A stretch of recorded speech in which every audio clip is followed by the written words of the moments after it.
A. Read the following passage about the writer Jack London.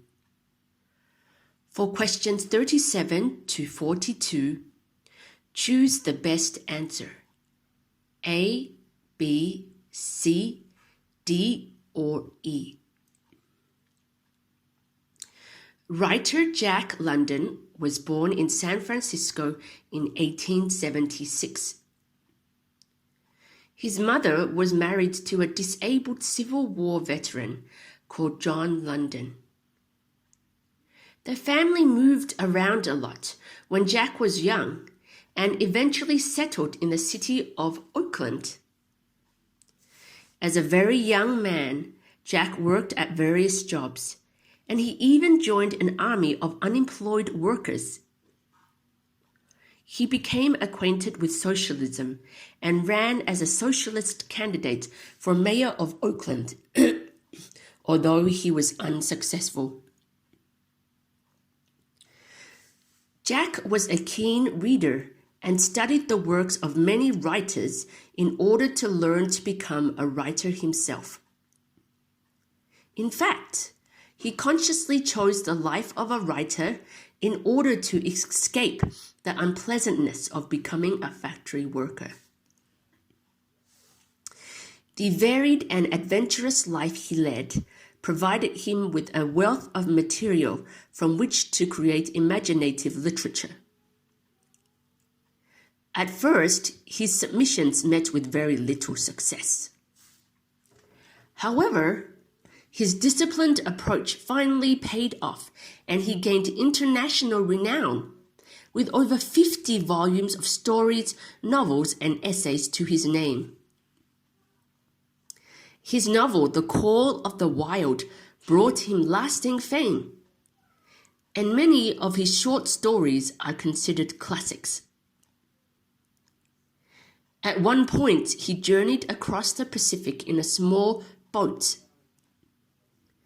This trip provided the inspiration for stories about Polynesian culture. London became one of the best-known public figures of his time. He used his fame to draw support for socialism, women's rights, and later, prohibition of alcohol.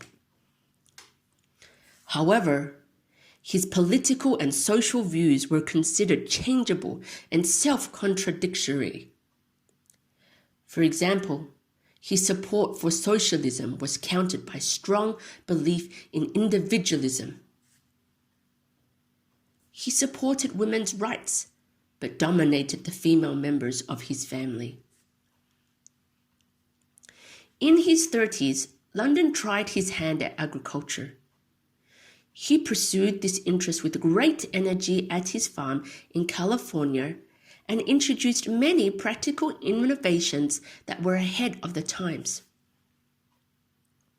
During this period, he developed a kidney disease from which he died in November 1960 at the age of 40. 37. What's the main topic of the passage? A. Jack London's works. B.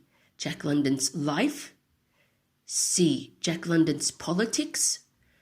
D. Jack London's family. E. Jack London's death. 38. Why did London become a writer? A. Because of his failure in becoming a political leader. B. To make a journey across the Pacific. C. Because he was a keen reader. D. To cover the cost of his kidney illness. E. To avoid working in a factory. 39.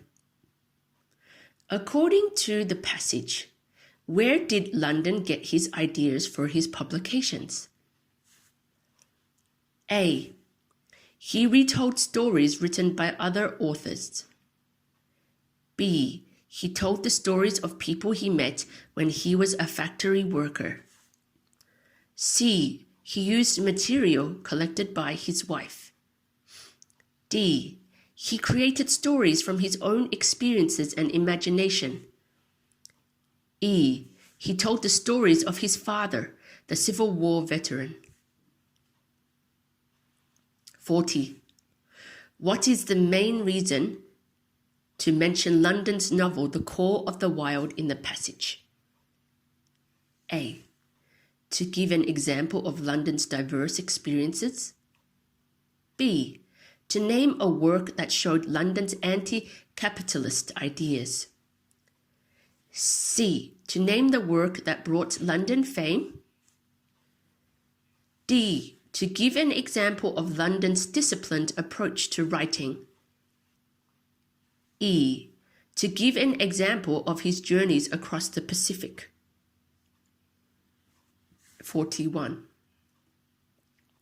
According to the passage, in what way was London inconsistent and self-contradictory?